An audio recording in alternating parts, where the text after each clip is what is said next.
Well, you know what? I don't usually judge people's food choices, but even I as a bear would prefer the steak to the decaying corpse. So maybe I'm just a little judgmental here, just a tiny bit. So I saw the title of this video was Bees Have Unlocked Meat Honey, and I thought that sounded incredibly fascinating. And as a bear, I'm at least bee adjacent, so you know, honey is something I consume pretty often. I should know about the newest developments in the honey world, really. Let's watch it.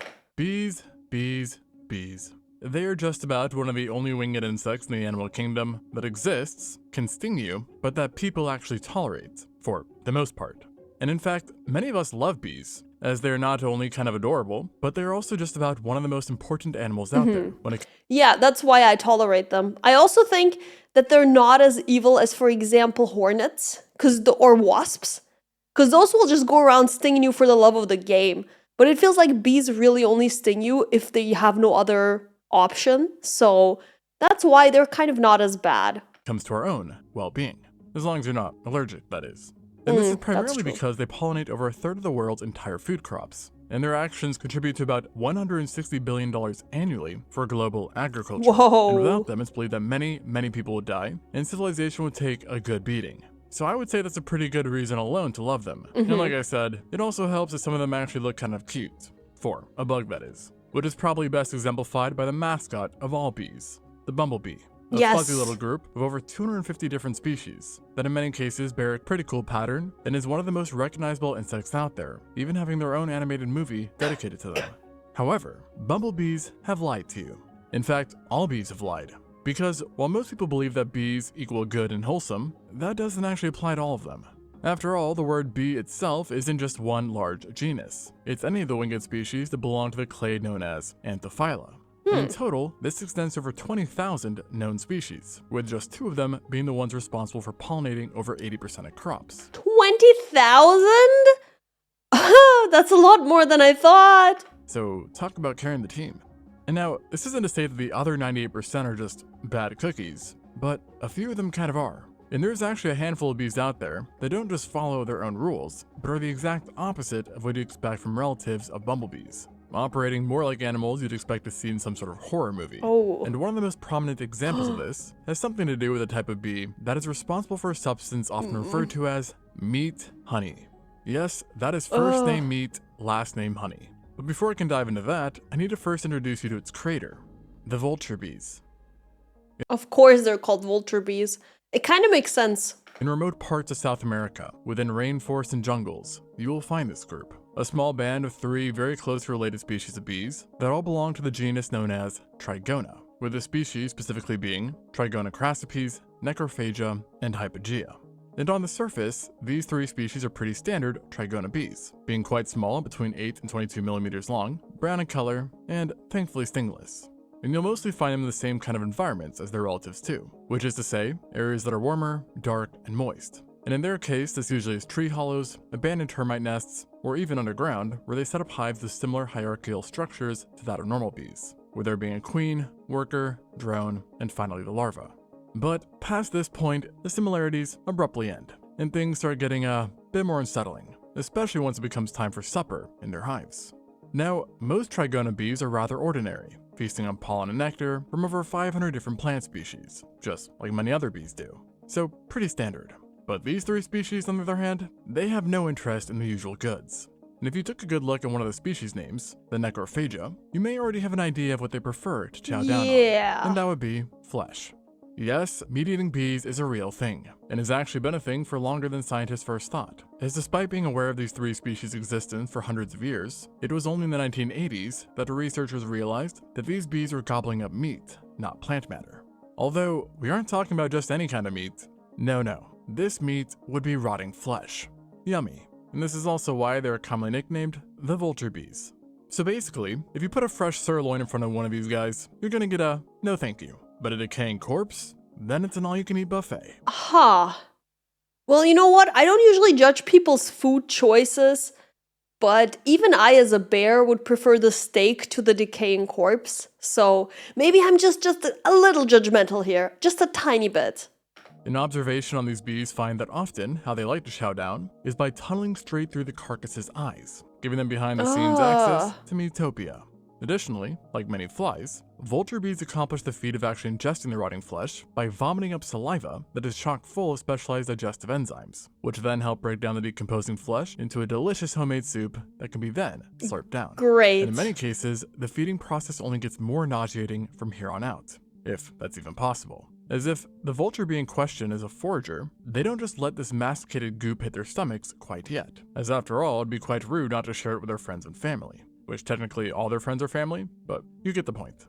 So what these bees instead do is store this meat slime within their crops, which is the simple name for a thin-walled portion of their alimentary tract, where the goop can then comfortably sit without being further digested. After that, the goods are then transported back to their hives, where they then invoke their professional level vomiting skills, by regurgitating not saliva this time, but instead the mashed up meat goo, which Beautiful. Wonderful. is then neatly stored into various pots embedded within the hive. And so by now, you should probably be feeling a bit queasy. Just a little bit, but at the same time, like Loki, if it was rotting flesh, I just feel like nobody else would have eaten it anyways. Or like a small amount of maybe other animals or insects would have eaten it. So, as much as I find the process very disgusting, I will say those bees, they're not technically hurting anyone. They're just eating dead things. Go ahead, I guess. And if you aren't, don't worry, because the vulture bees still have a few more tricks up their Oh, sleeves. it gets worse? Rather wings. You see, once this concoction is safely within their storage pots, it will sit there to age, and then over time be consumed by the other bees in the hive, specifically the worker bees who eat it straight, and then rely on their highly acidic guts to break down the rotten meat. And fun fact, this acid is actually about 35% stronger than the stomach acid found in strictly vegetarian bees. Which makes a lot of sense, as there really has to be, in order to prevent the rotten flesh from killing the bee outright from food poisoning. True. And funny enough, just like their namesake, the reason why its stomach is acidic is similar to that of vultures and hyenas, with the vulture bees possessing specific bacteria in their stomachs, which have strong acid production capabilities.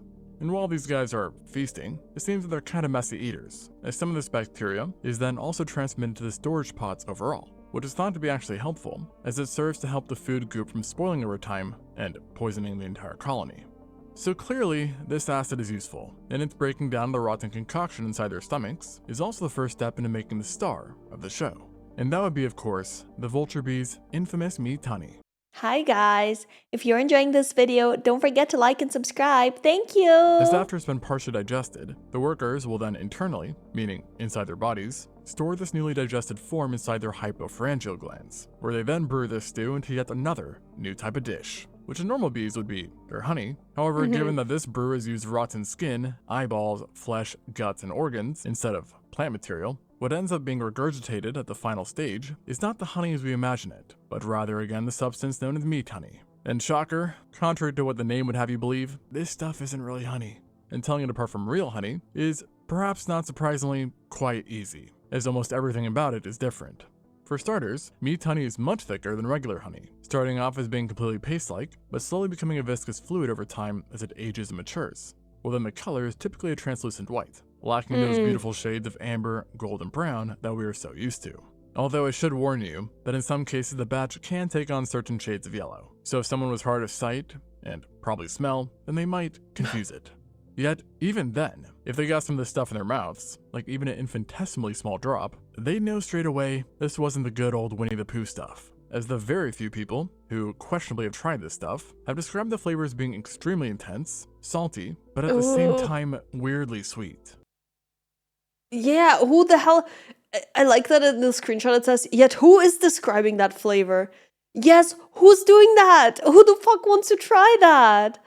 Emphasis on the weird part. And then on top of all of that, very, very smoky. And while smoky, salty, and sweet don't necessarily sound that bad, in this case, they don't pair that well.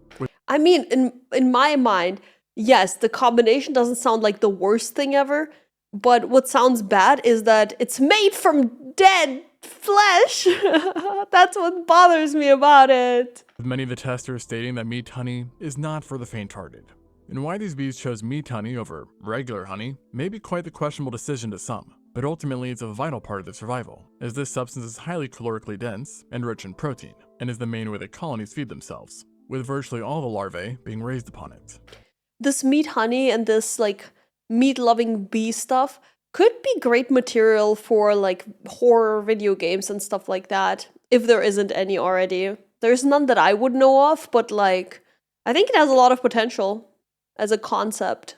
What's pretty interesting is that, while its main purpose is food, the vulture bees do like to spice things up from time to time. As in some of the vulture bees, such as Trigona hypogaea, there are reported cases where occasionally, colonies will actually use plant material, such as sweet products, to give a more unique profile to the meat honey, mixing it in with the rest of the batter, so to speak. Great. And strangely, when this happens, they also tend to let the mixture mature for a longer period than normal, which supposedly helps to contribute to an overall more sweet-tasting and deep profile. So clearly these guys are truly nature's gourmet chefs, even if they probably wouldn't win any Michelin stars with me.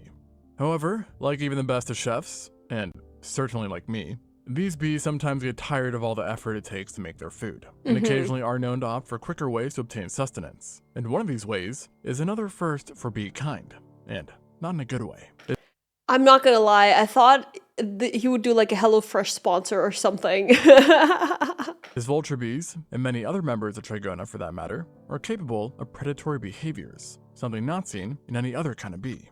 And over the years, researchers have caught these guys preying upon the eggs of frogs. And I don't know about you, but for some reason the idea that bees are the boogeyman to frogs isn't exactly something I'd imagine. But then I guess neither was meat honey. And yet, here we are. Yeah. And they dispose of these eggs with the same tool they use to consume their goop, which is a pair of remarkably sharp and durable mandibles that can slice and chew simultaneously, and are composed of something called chitin, aka hardened chains of sugar and protein. Now yes, every bee has mandibles, but the vulture bee is unique in that theirs are relatively sharper and more durable than those seen in most other species. And thus, while they are stingless, they are much more capable of inflicting a painful and damaging bite. And therefore, you wouldn't necessarily have to see this bee to know that it wasn't one of the normies, so to speak. You definitely feel it instead. But whatever the case, their decision to toss the vegetarian diet out the window and dive face first into the realm of the meat eater has seemed to pay off for them massively, as of all the vulture bee species known of currently, not a single one is considered endangered, despite facing the same risk that many other animals and bees have, given that humans do live in its general vicinity, with habitat loss, controlled fires, and pollution all being real threats. And yet, they seem to be doing just fine, with each colony sometimes also having a population of up to 100,000 strong. So it definitely appears that their gamble with questionable culinary choices has ended up paying off. But this all then begs the question as to why did these bees even need to forsake their usual grub in the first place? Well, some researchers believe that it simply comes down to its environment, as one study that analyzed the local habitats of vulture bees found that they often lived in forested areas, where protein sources from plants were surprisingly rare. And thus, this might have forced these guys for many generations to drop their stingers, bulk up their jaws, and make the leap to meat, or rather, fly to meat. And the even more interesting idea speculates that it actually might have come down to that acid-producing bacteria in their guts. Now, to understand this, you have to understand that it's been known that the microbiome of an animal can actually influence their evolution. And therefore, the idea is that here, they acquired this bacteria in higher volumes, which thus allowed them to then eat something which they normally could not, and ultimately slowly pushing the evolutionary needle just enough that they eventually became what we know them as today. However, I will mention this hypothesis is not as strongly supported, so take it with a grain of salt, or a grain of meat honey.